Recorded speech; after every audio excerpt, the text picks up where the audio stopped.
Hello and welcome everyone. This is second and concluding lecture on John Stuart Mill, and this is also the last lecture in this course Introduction to Western Political Thought. In today's lecture we will particularly look at Mill's views on liberty and also his views on a representative form of government before looking at the critical aspect of his thought and philosophy. In the previous lecture on Mill which we have had, we discussed his views on utilitarianism and also subjection of women, and also the personal and political life of John Stuart Mill and his major works. These we have discussed in the previous lecture. Today we will particularly focus on his views on liberty and a representative form of government. So, Mill's text on liberty is a classic defense of liberal individualism. And here one thing we need to understand, although his defense of liberty is seen as the classic defense of liberal individualism or notion of freedom, but Mill was a utilitarian philosopher. So, when he is giving argument in support of liberty or extension of rights or equality and liberty to women or working class, he is also justifying in the sense of how that help in the improvement, moral, material and the intellectual improvement of individual and society as well. So, Mill himself was a utilitarian philosopher, and yet this text on liberty is seen as a classic defense of liberal notion of individualism, and his defense of individual liberty and freedom is based on his belief in human perfectibility, that is to say that human being has immense capacity for self improvement, that they can do only when they are provided with a condition of freedom to develop, to grow, to improve themselves according to their own will, their own inner conscience. So, he considered human beings capable of self improvement through the exercise of their own choice and reason without coercion from the external authority. Let us understand this point, that when human being gets an opportunity to exercise his own will or his own reason, in most of the societies, individuals prefer to conform to the existing or prevailing ideas and norms. In following or copying the prevailing notions of good or moral desirable action, individual do not exercise his her own reasonal faculty or rational faculty. That's not the way for progress or self improvement. Like other faculties such as physique or body, which requires constant practice or exercise to develop physical capacity, in the similar way Mills argued that human being can improve themselves only when they exercise their own will or choice without interference or without depending upon the external values or instructions from society or any authority over himself other than his own will or his own dictates of moral or intellectual thinking. This is similar to, say, Kantian idea of coming out of one self-imposed immaturity condition, in a sense. That is, rationality or the reason should be guide of action, but one can learn it, one can develop it for himself and for his society only when they develop the courage to act according to their own will, to act according to their own rationality. Somewhat similar to that in Mill's defense of individual liberty, that it helps them to develop their own rational faculty or moral faculty when they exercise them on the matter of choice or options that concerns their life, and therefore they should not be dependent on the external authority or the society. It is through the exercise of their moral and rational faculties that human beings, according to Mill, develop their own personality or individuality. So, how you differentiate a man from other man is also based on how that particular person has used his own reason and rationality to develop his own personality and individuality. So, this they could do in the condition of absolute freedom, and therefore, the freedom and liberty is necessary or a precondition for the individual to self improve or bring about progress in the society, and this should be in the absence of any kind of external control or interference. Mill's arguments in favor of liberty are embedded in his utilitarian philosophy as well. However, it also goes beyond that, and there is in this text, and as we have seen while discussing his views on utilitarianism, that he considered utility or the greatest happiness of the greatest number as the basis of measuring a value. However, he also added the qualitative aspect of pleasure, that is, all kinds of pleasure are not of same and equal moral worth. So, reading a book is, according to Mill's logic, higher order or superior source of pleasure than say walking or having a cup of coffee or watching a movie and so on. So, all kind of pleasure is not of equal and same moral worth. He made a kind of superior or inferior kind of pleasure in utilitarian philosophy.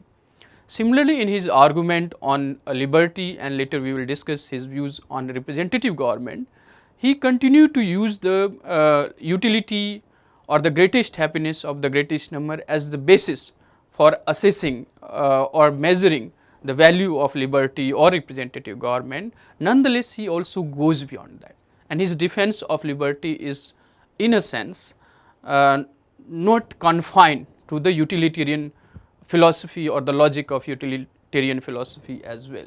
So, he, like many other Enlightenment thinkers, believed that human beings could improve themselves and society by thinking for themselves, not relying on the existing prevailing norms in the society, and that is the reason for stagnancy. So, when individual subject himself or herself to the prevailing norms and values, there would not be development of thought or innovation or new ideas. So, once human being develop this attitude of conformity to the existing norms, there would be no progress, no enlightenment, no improvement in the society or in the individual. So, like many other Enlightenment thinkers, Mill believed in this capacity of human being to improve himself and their society, that they can do when they exercise their own reason or rationality in the conditions of freedom, without coercion or interference from the external authority. So, they can do so by exercising their own rational choice. Thus, he argued against the conformity which stifles thought and imagination, and if human beings are merely conforming to the prevalent norms in society, they will never develop the moral worth or character of their own. So, one of the reason Mill justify freedom is that it allows the individual to develop his or her own personality, and that is of ultimate importance, not just for the individual himself, but also for the society, that it brings about new ideas, new imagination or innovations and prosperity. So, he considered liberty as the precondition for the intellectual and moral growth of individuals, which in turn would lead to overall growth and prosperity in the society. So, according to Mill, his justification for liberty or the absolute liberty of individual is based on his understanding of human nature. That is, human nature is not fixed, rigid or like a product. It constantly improves itself. That it can do once it is provided with the condition of freedom or liberty. So, according to Mill, human nature is not a machine to be built after a model. So, there cannot be a fixed model built either by society or by religious authority or state. So there cannot be a one size fit model for all the individual. Individual develop their own personality, individuality according to their own will, according to their own conscience. So he argued that human nature is not a machine to be built after a model and set to do exactly the work prescribed for it, but it is like a tree which requires to grow and develop itself on all sides according to the tendency of the inward forces which make it a living thing. So this living entity or living thing in human subjectivity should grow in all sides without imitating or following the model that is prescribed by the society or religious authority or by the state. Individual can develop his or her own individuality and personality once he or she is allowed to and guided by his her own internal conscience. That is the driving force, that is the living thing in the human being, and therefore liberty should be given. Human character or individuality should not be based on the model provided by society or religious authority or by the state. So therefore, according to Mill, it is a crime to deprive the individual of developing his or her own character or individuality, and this is the classic statement in liberal philosophy. Basically, it wants the individual to define himself as a self-defining autonomous subject, having the reason or rational capacity to take decisions that concerns his life or her life.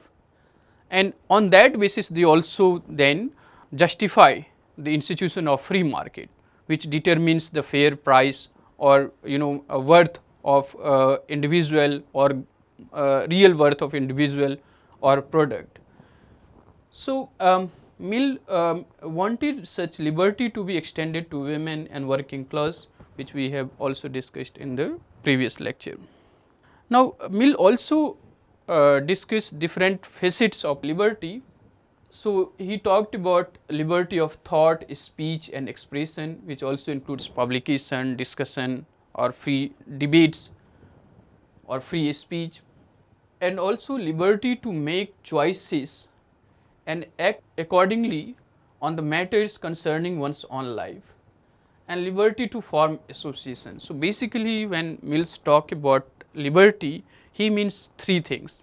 One is to give the individual freedom to think, write, speak, discuss, express. So freedom of thought, speech and expression, which includes discussion, publication, free speech and so on, is one absolute freedom that he talks about. The second aspect of freedom and liberty in Mill is that human being also should be given the liberty to act according to their own moral, intellectual choice or options. Society should not interfere.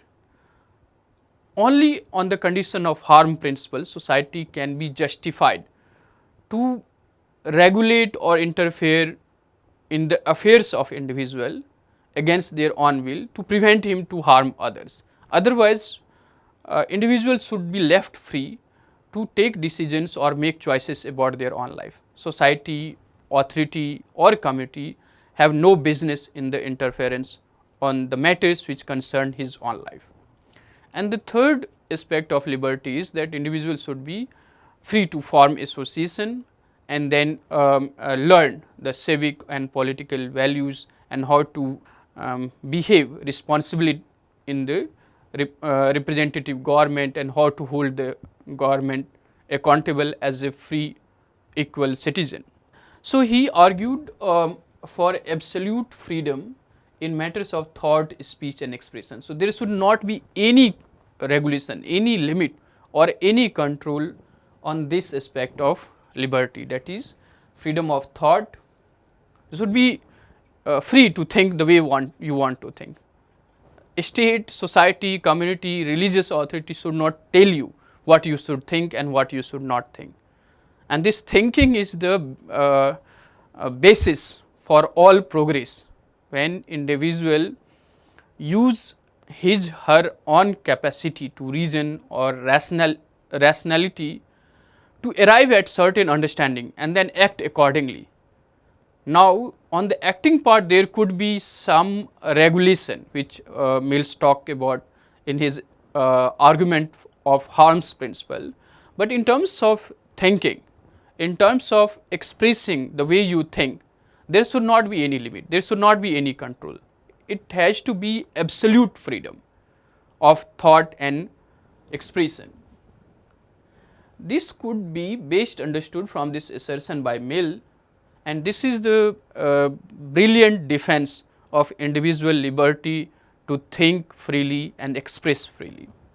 He argues that if all mankind minus one were of one opinion and only one person were of the contrary opinion, mankind would be no more justified in silencing that one person than he, if he had the power, would be justified in silencing mankind. Basically, Mills argue that if the whole mankind except one is of one opinion, that in let's take the example, a certain thing should be done, and one person is of contrary opinion, still the mankind do not have right or cannot be justified in silencing that one person, then if that person has the capacity and argument to silence the whole mankind. If you think about major breakthrough in science, in technology, in innovation is carried by one individual acting according to their own rational will and not conforming to the prevalent social understanding or social norms. So, this is the brilliant defense of individual liberty, so much so that he gives one person justifiable right to silence the whole mankind rather than whole mankind silencing the one person and his views.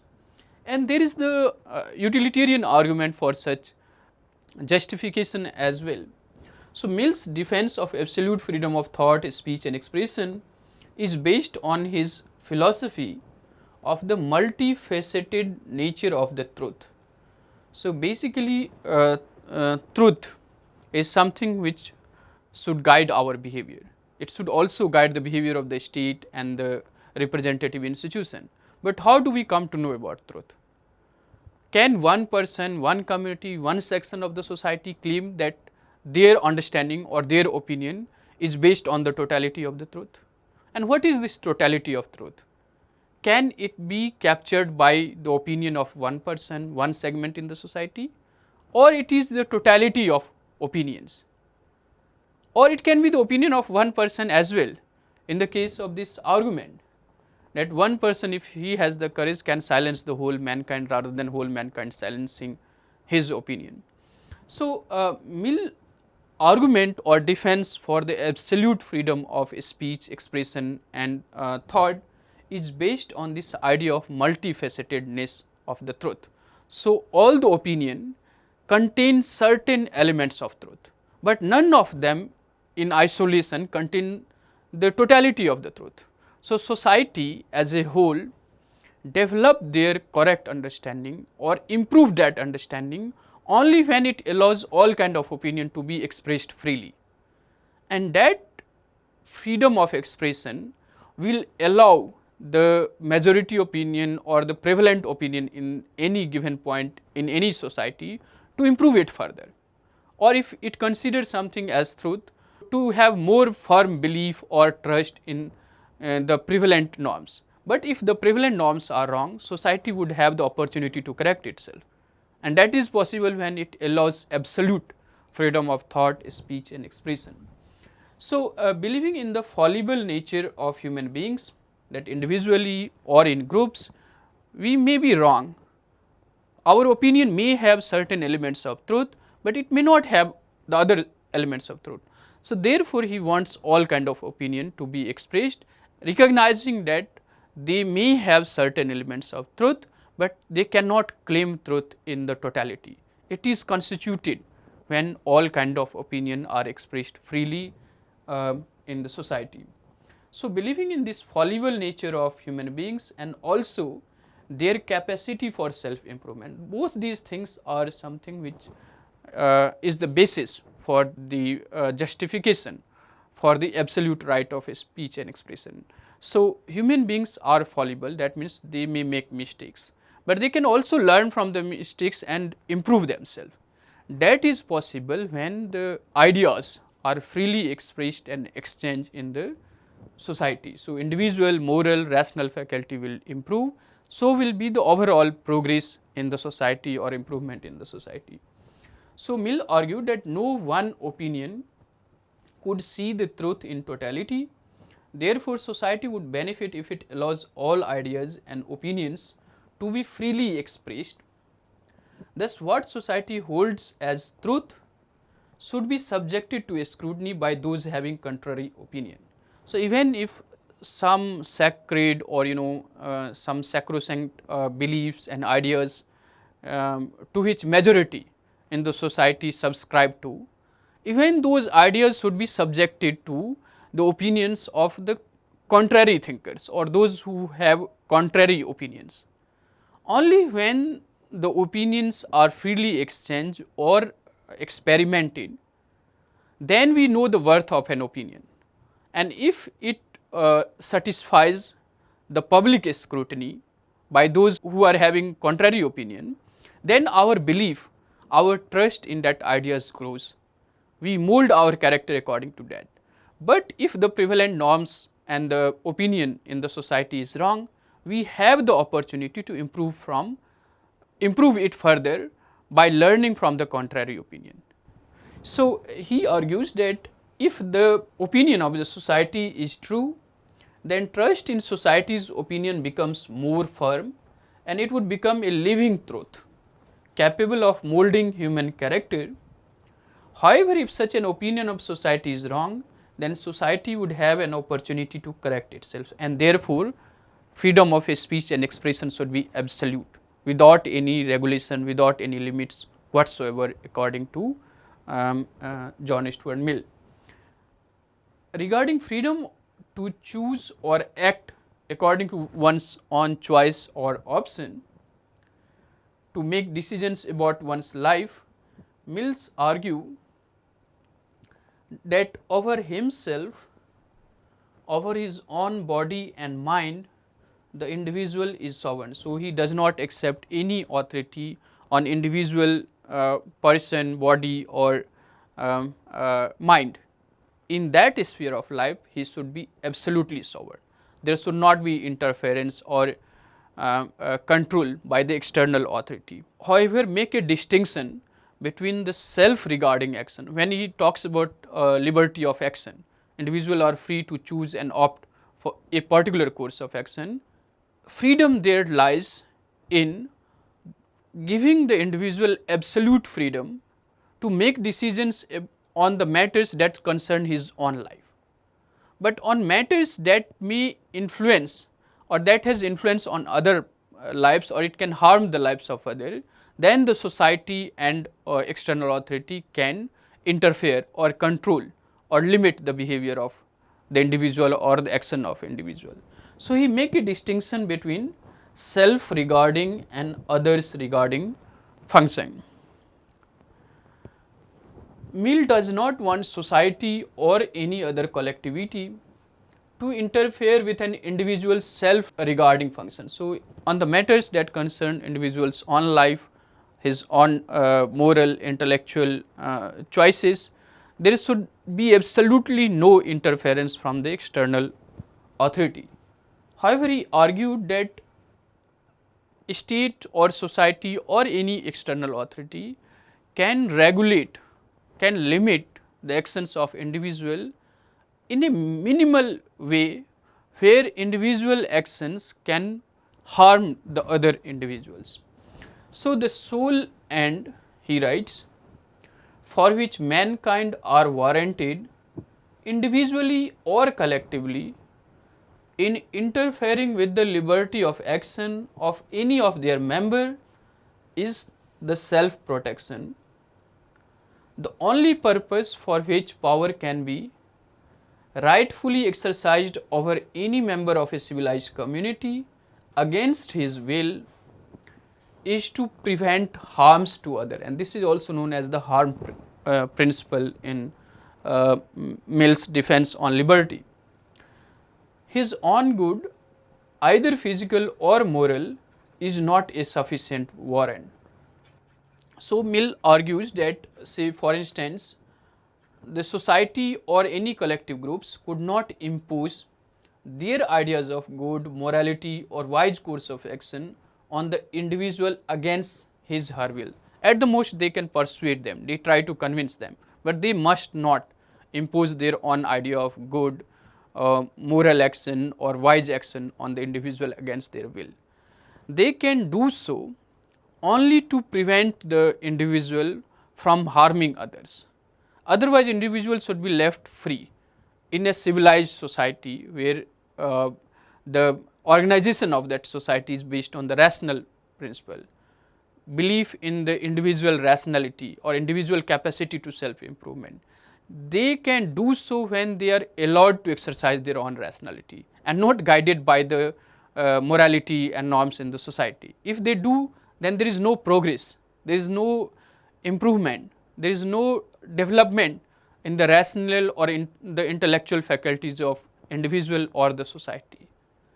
So, for overall benefit of society, individuals should be left free to make decisions that governs their life, but only on those actions which can harm others, society and state can interfere, but that is minimal. So, the only ground of interference in individual actions is known as the harm principle in Mill's theory on liberty. So, if any individual's action result in the harmful impacts on others, then society or authority has the right to interfere and regulate such behaviors. However, they could not do so because they think or perceive certain actions of individual as a threat to others. So, when there is the real danger or harm to others, only then society and any external authority can interfere in the actions of individual. They cannot do so because they think or perceive. So, it is like absolute defense of negative liberty. That means the area of life which concerns individual on person or on self-regarding actions, he should be left absolutely free even to make decisions about the well-being of his own life or thinking the way he or she likes or choosing to do certain actions according to their own conscience. Society or state has no business to interfere in those affairs. They can interfere only on the condition when the actions of individual can harm other. They cannot do because they think or perceive certain thoughts, certain ideas, certain actions have potential to harm others. Only when there is a real or imminent threat, only then they can interfere, not on the basis of their thinking or perception about individual actions or thought and so on. So, there is a kind of this harm principle which gives the society and state a very minimal authority or warrant to interfere in the individual's liberty to act according to their own will or rational decision. However, for many critique or scholars, this distinction between self-regarding and other regarding function is problematic and not as clear as Mill's like it to be. So, suppose going by Mill's argument, individual is free to listen to a music. Now, individual lives in the society and listening to music may hamper the other individual's choice or decision to study in silence. Now, how you can differentiate the self-regarding functions of the individual not having influence on others in the society. Similar, you can take the example of property. individual in the free society is free to use his property or her property in any manner he or she likes. But suppose if that use of property has negative influence on others in the society, where you can draw the line between self regarding and other regarding functions. So, in the real living historical experiences of individual, it is very hard to differentiate between these self regarding functions of individual and others regarding function. Or let us take the example of abuse, whether it is drug abuse or other kind of perverted behavior, that may be limited to the individual, but it has the potential to harm the society and the social fabric of morality and so on. So, how you are going to differentiate between self regarding and other regarding function is not very clear, and that led many scholars to criticize Mill's theory of self regarding and others regarding function. Mill's defense of liberty also includes the freedom to form associations, and that is where individuals learn to participate in the affairs of the community, or managing the common affairs of the whole society, when they are allowed to form association freely, without control, without regulation from the government. So, Mill did not want the government to perform all the public utility function, and this we will discuss when we discuss his views on representative government as well, that he wants local authority or decentralization of power done in such a manner that individuals themselves learn to manage their own affairs. So, that is a kind of learning or educative experience for the citizens in representative government as well. So, the free associations of individuals brings fresh and innovative experiences, and a plurality of approaches benefits society and helps its members to improve morally, materially and mentally through participation in a free association. So, these are some of the views of Mill on liberty. Now, I will move on to his views on representative government. So, this discussion on representative government or democratic rule, and it is necessary to make this clear that Mill was talking about a representative government or democratic rule deliberately avoiding the use of democracy, because there is this possibility or danger in democracy that in the name of self government or the interest of community, the liberty of the individual can be jeopardized, or maybe it lead to unworthy representatives. So, he was very cautious about using the term representative government and not democracy when he discussed about the state and the political authority. So, his discussion on the representative government or democratic rule, or how governance should be based on both participation, and he was in support of extension of right to vote or inclusion of new members in the participation, or in making choice about the representatives in the democratic state. So, he combines both the participation with competence, and this he discussed in the Consideration on Representative Government published in 1861. According to him, the representative form of government is the best model of government for the people who are educated enough to take responsibility for their own affairs. And this is the basic points on which he denies representative government in, say, non-European societies, and that is something fundamentally problematic in Mill's defense on representative government. His idea is that the governance is a serious business. It's require the citizen to be responsible enough to take ownership of their own action.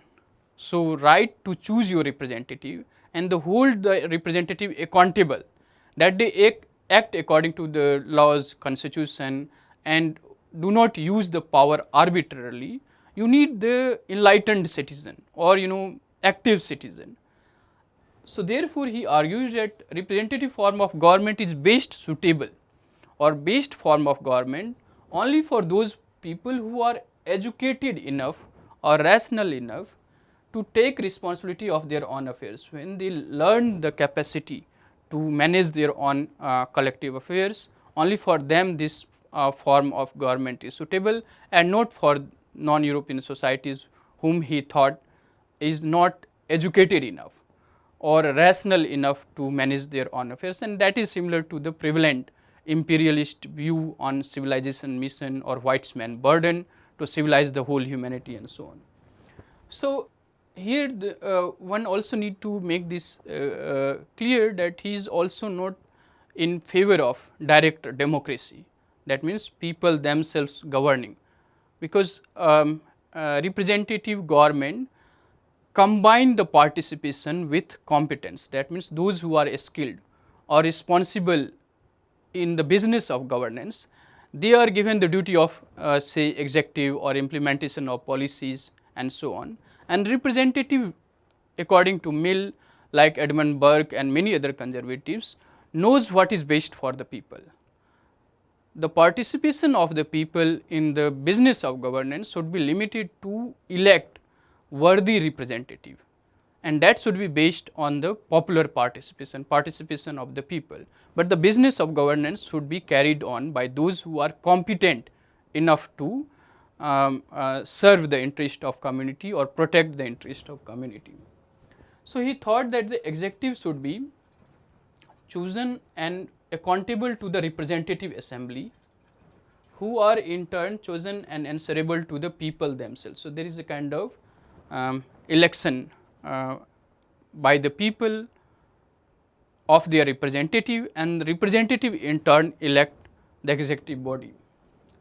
Thus, it ensures in a limited sense the sovereignty of the people. People remain the ultimate sovereign, and according to Mill, the basic function of the government is to ensure that existing skills and intelligence of the people is utilized for furthering the common interest of the whole population or community. And second, the process of governance is used in such a manner that it enhances the participation of the people and thereby improving their moral and intellectual faculties. So, the governance or the process of governance for Mill is not just about exercise of power, although in exercise of power he wants the best in any societies to be called for in the business of governance.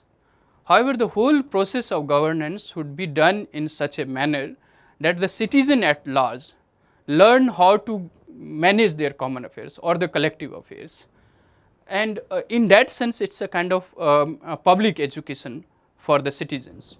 Here the objective of the government or the best government is decided on the basis of whether it use the best existing skills or intellect for the governance, and whether it enhance the overall moral and intellectual faculties of the citizens or not.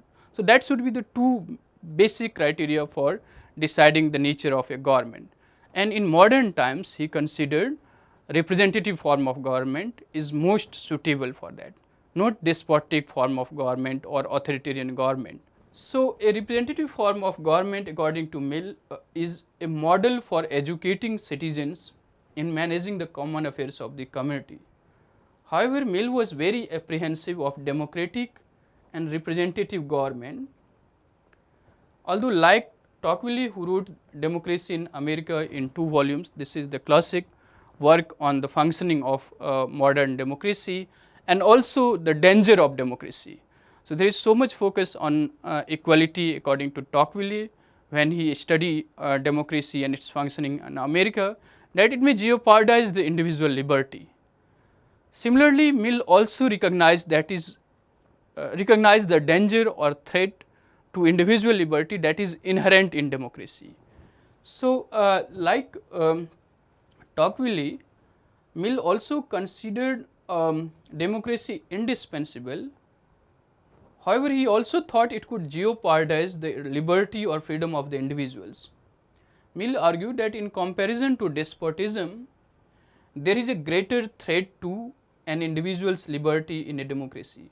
That may appear paradoxical to us in contemporary times, that how could threat to individual liberty would be more in democracy than despotism. Mill's argument is that in despotism, the government is based on the contradiction of interest between the subjects and the ruler, and subjects are ever vigilant about the encroachment of liberty by the rulers in despotism. Whereas in democracy, there is a kind of laxity, there is a kind of realization that democracy is the self-government, governed by their own self-representative, and there is then no vigilance about when a democratically elected government or representative usurp individual liberty. And therefore, he argues that citizens take liberty for granted in democracy, and that is the real or greater threat for individual liberty that exists in democracy, not in despotism, because their individuals or subjects are ever vigilant about the encroachment by the rulers or the state. But in democracy, they think it is a rule based on self-government. There is no danger to their individual liberty, but that is not the case according to Mill, because the ruler or the government may take away the individual rights in the name of protecting the collective interest or managing the common affairs of the citizen. So, in a democracy, people's representatives rule in the name of common interest, and people are less vigilant about their freedom. Therefore, Mill argues for greater vigilance against the threat to individual liberty, not just from the self-government, and self is this is the belief. People do not rule themselves directly in the representative government. They rule themselves through their representative, and that representative, once elected to the power, use it to usurp their individual freedom or liberty. So, he wants democratic citizen to be more vigilant, ever vigilant from such kind of usurpation, not just from their elected government, but also from the majority opinions that prevail in the society. Sometimes in democracy, because it is a number game, and that is the next point we will discuss, the tyranny of majority. So, majority opinion may stifle individual thinking, and it does so in a very unique way.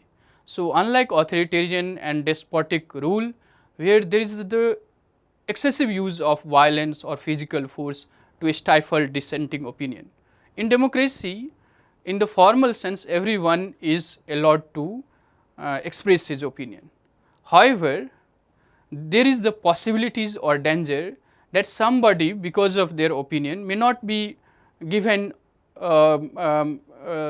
positions in, say, employment in the universities, in the newspaper, or in the institution of the state, not because there is a kind of imprisonment or use of direct physical violence against them, but it operates in a very different way.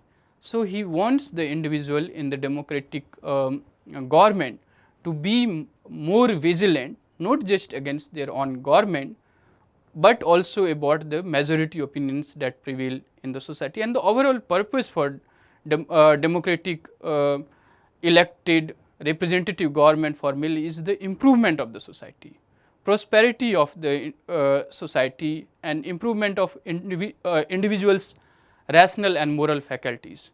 So, the purpose of education is not just to exercise the power, but to create the condition where individual and society together can improve themselves, and that is possible when there is a condition of freedom of expression that is given to all kinds of opinion.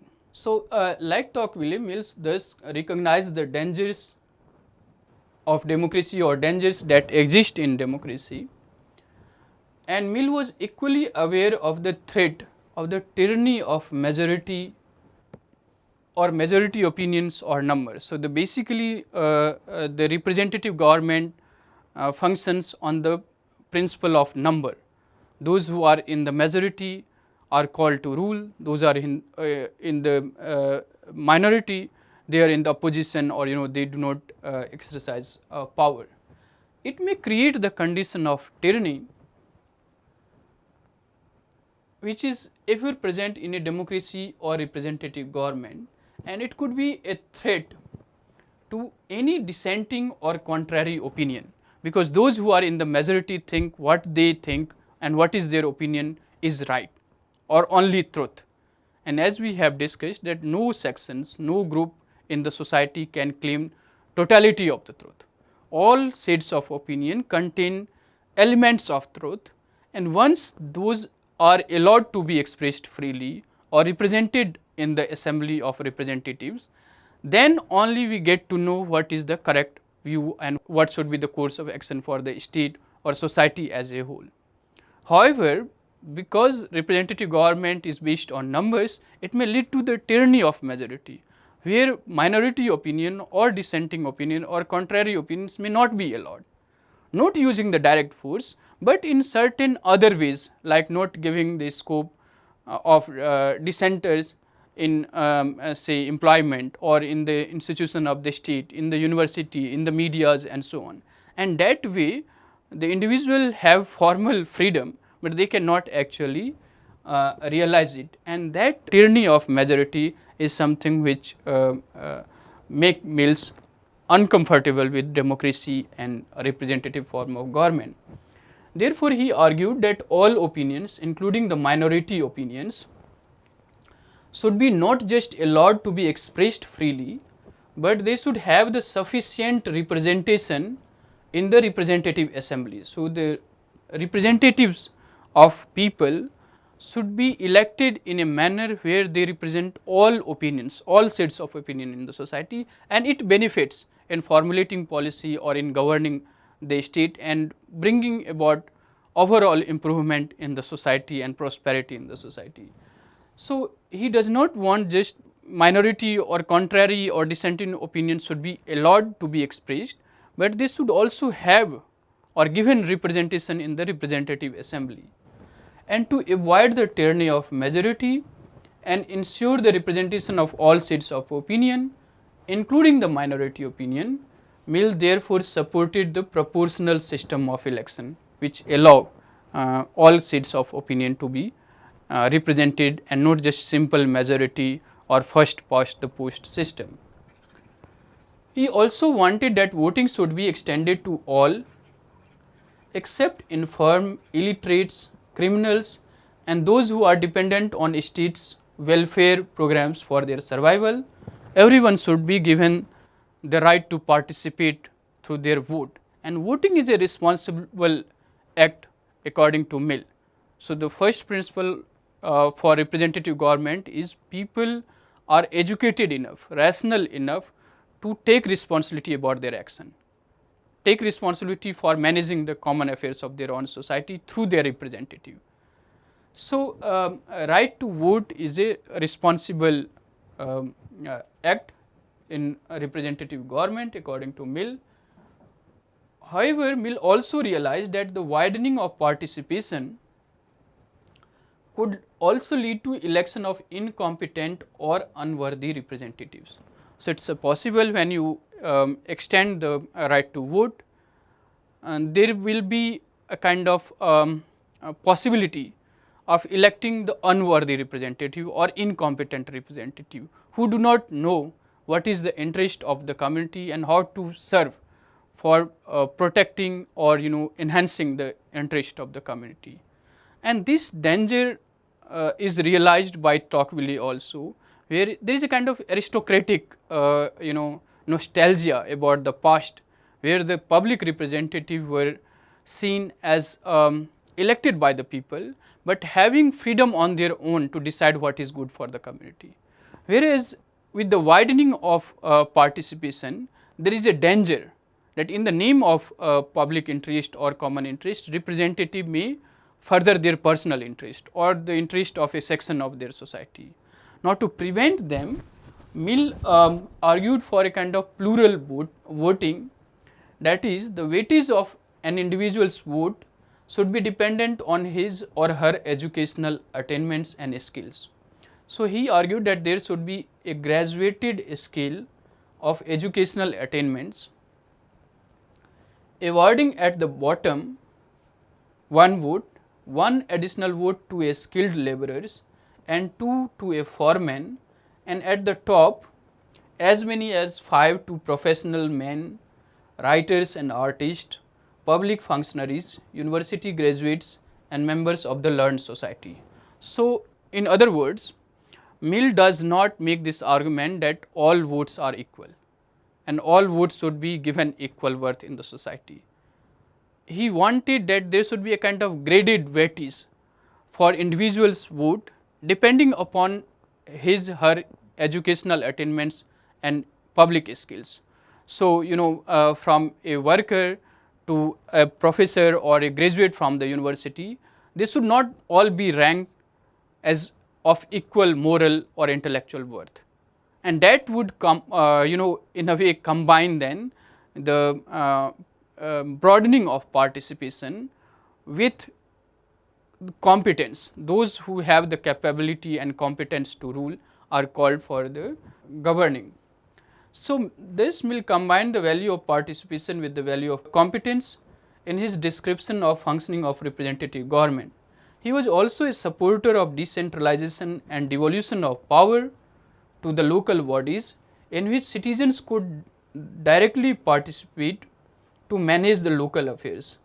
Thus, the purpose of representative government according to Mill is self improvement or education of the citizens. However, strangely he denied it to non-European society. So, that is Mill's views on representative government. Now, we move on to critically assess the political thought or philosophy of John Stuart Mill.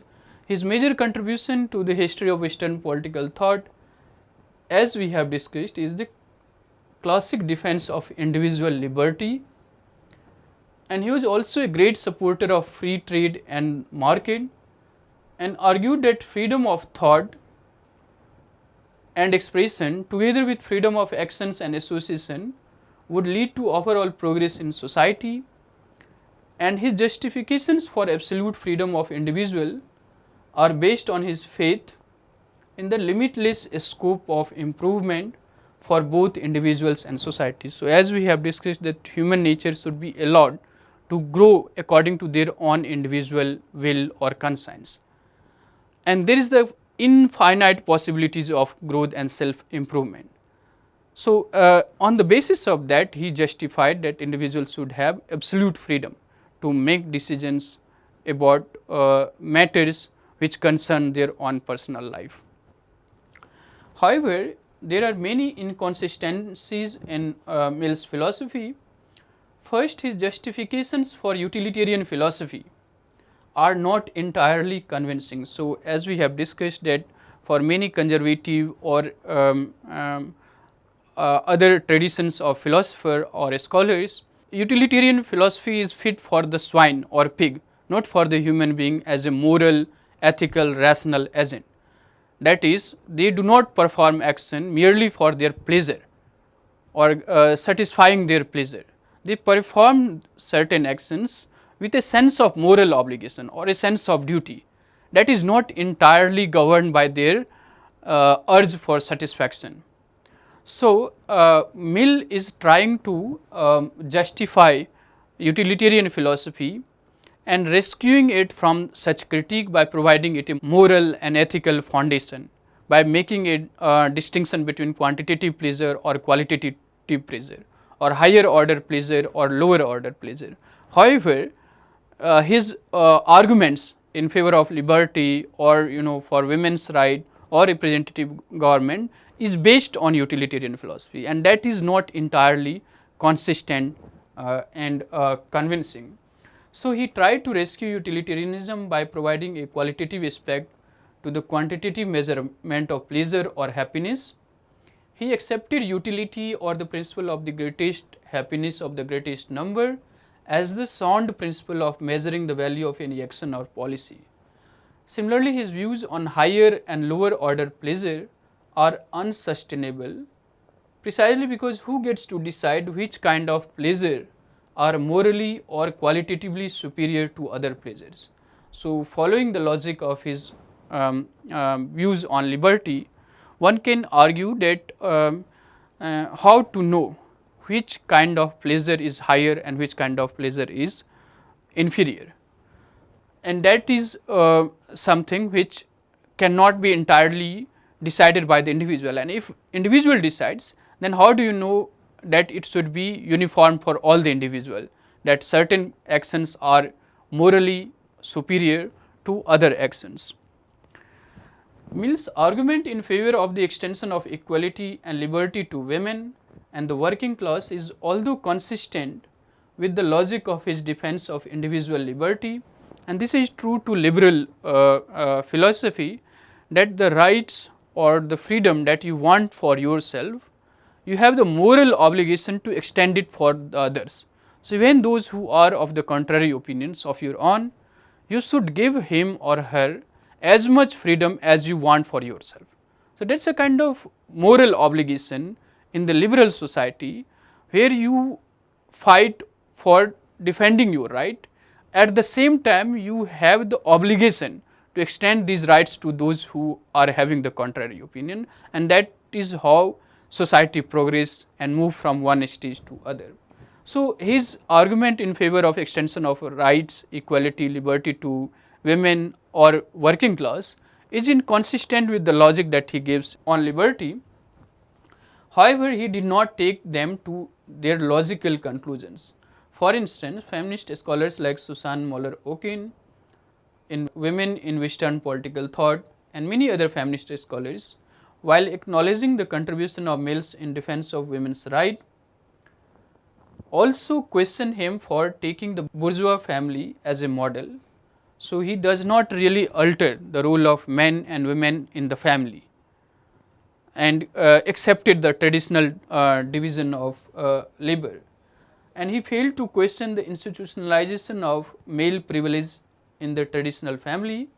Similarly, on the one hand, he defended the rights of working class, but also supported the free trade and the market economy, which is for many scholars the basis of their exploitation.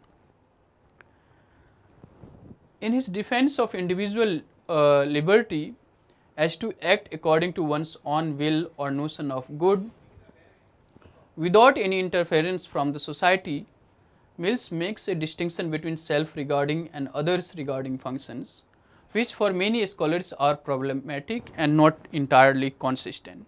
So, individual action has potential to affect other individuals, and one cannot clearly distinguish when an action of individual can encroach the freedom of other individual or vice versa. So, this self regarding and others regarding function in Mill is not consistent, and it is very problematic to distinguish clearly. So is true with his views on harm principle. So, many would argue that how far is it correct to allow the individual to use drugs or even harm his own person or his own body. So, there is the argument in Mill that individual has sovereign authority over his own body to make decisions about his own moral and intellectual life. Now, suppose if some individual harm himself or abuse his body by using drugs, should society or government interfere or not? That leads to certain moral problems in his argument on this harm principle as well. Mill is also not consistent with his theory of representative government. He did not want it to be extended to colonial societies. He therefore is criticized for arguing that non-European societies are unfit for the representative government, and he is making this reference in the case of India, ruled by East India Company, where he was serving for 3 decades. So did his father, and he actually did not counter this civilization mission or whitesman burden argument, which justified imperialism, which justified colonialism. And on the one hand he wanted the society or community to develop themselves, to improve themselves in the conditions of freedom, but deny the same right or the same right to self government to the colonies or non-European societies. And his argument is that these colonies or non-European societies' interest could be best served or protected by the benevolent or enlightened despotic rule, which is usually historically European countries in Asia, Africa and Latin American countries. So, his arguments of representative government is then limited to the European societies also, which he considered enlightened, educated society of people who can govern themselves.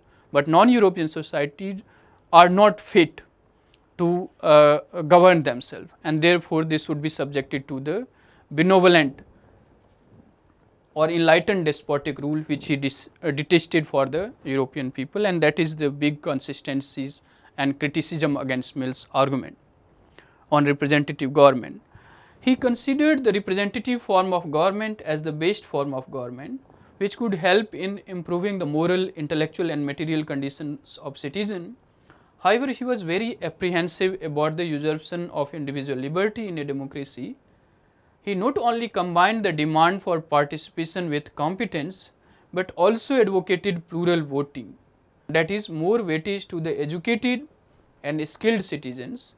That defies our modern democratic sensibilities, which is based on the principle of one man, one vote, one value. So, the democratic egalitarian societies that Mills wanted to achieve through representative government, through the use of reason or freedom, is not consistent with his argument in favor of plural voting, or giving more weightage to those who are skilled or having more or greater educational attainments. Modern democratic egalitarian societies or sensibilities is based fundamentally on this premise of one man, one vote and one vote, one values. That is a complete egalitarian principle.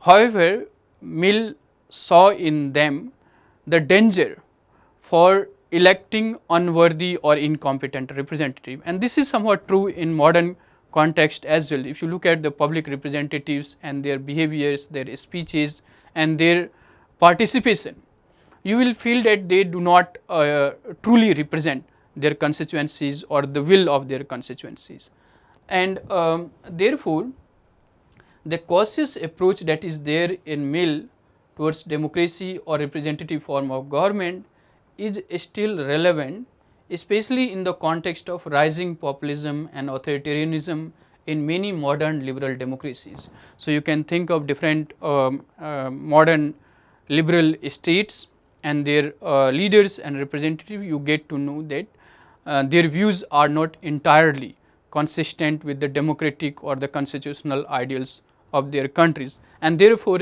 Mill's cautious approach is still relevant in understanding the danger of popular participation that could lead to the election of unworthy or incompetent representative, which can jeopardize the whole democratic institution and also usurp individual liberty as well.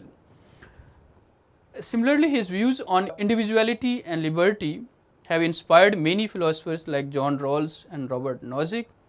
Their text, A Theory of Justice and Anarchy, State and Utopia, respectively resonate some of Mill's ideas on individual liberty and freedom to decide or choose what is good for himself or herself. So, Mill's argument continue to inspire many philosophers to think about individual as the basic unit of analyzing the society or polity or economy, and individuals should be given freedom to choose what is good for themselves. It is not the business of a state and society to determine a model of good for the individual, rather than a society should provide the condition of freedom in which human being can flourish, act according to their own will or their own rational understanding of what is good for themselves. So, in that sense, Mill's views remain relevant in contemporary world as well, in terms of understanding the democracy and its various challenges, and also the role of individual in the government. Now, the topics that we have covered in this lecture, you can refer to these books like David Boucher and Paul Kelly, Political Thinkers from Socrates to the Present. Gary Browning you can read to understand Mill in his time and also in the contemporary times. So, a history of modern political thought, the questions of interpretation you can refer to. Shefali remains the reference text for this entire course. You should refer to her Western political thought from the ancient Greeks to modern times, and also John Stuart Mill on liberty and the subjection of women you can read, and James Allen Ryan on politics, a history of political thought from Herodotus to the present. So, these are some of the texts you can refer to understand the arguments of Mill on liberty and representative government, and also to understand the critical assessment of his political thought. So, that is all in this lecture today. I hope you liked it. Do share your comments and feedbacks. We will be happy to hear and respond to, and this is the concluding lecture. So, let me remind you to use the discussion forum to ask your queries or any doubts about any lectures in this course, or any themes that is related to this course. We will be happy to respond to any of your queries. So, do share your comments and feedback. Thanks for listening. Thank you all.